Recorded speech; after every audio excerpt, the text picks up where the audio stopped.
much indeed for speaking to us here on France 24.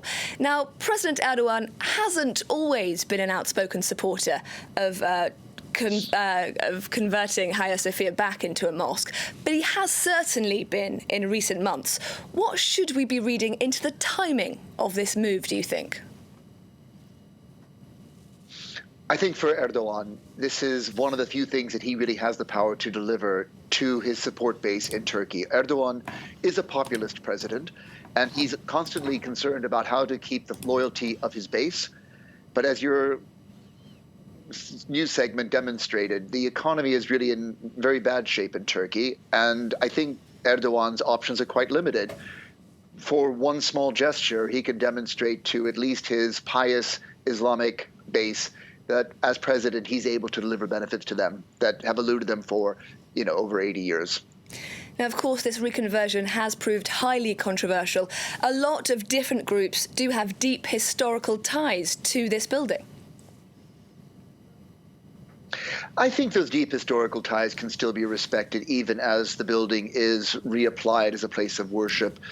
Mosques, churches, temples everywhere have combined tourism with religious observation. In France, you think of Notre Dame as one of the key tourist sites in Paris, but it's still a place that can be used for Catholic services.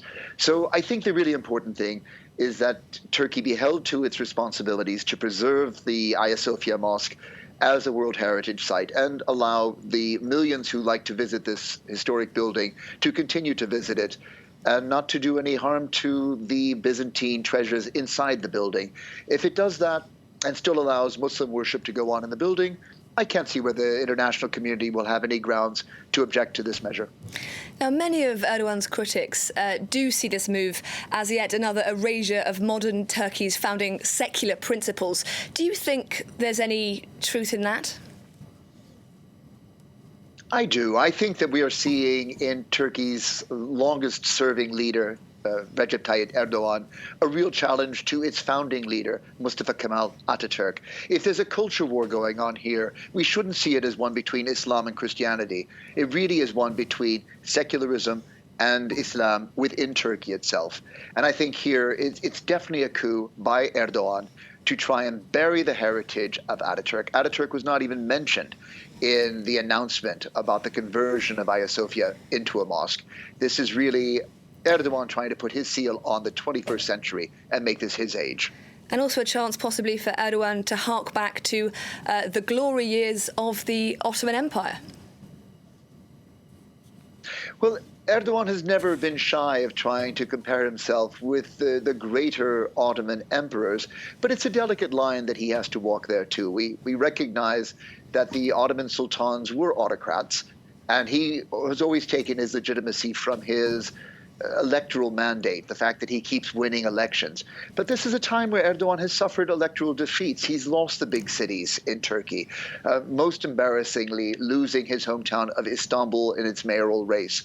And so I think that, here demonstrating he has all the power and glory of an Ottoman sultan, but preserving the legitimacy that comes by being a popular elected leader is precisely the kind of tightrope walk that he's doing right now in this time of unpopular wars against the Kurds in Syria and against the background of economic downturn.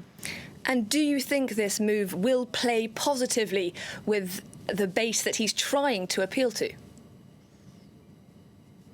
But I think as the crowds outside Hagia Sophia today demonstrate, yes, there are going to be long-standing AKP voters whose commitment to Islam as religion and politics are going to be satisfied by this move. So he's renewing his bond of trust with that base that has been his bedrock in winning elections.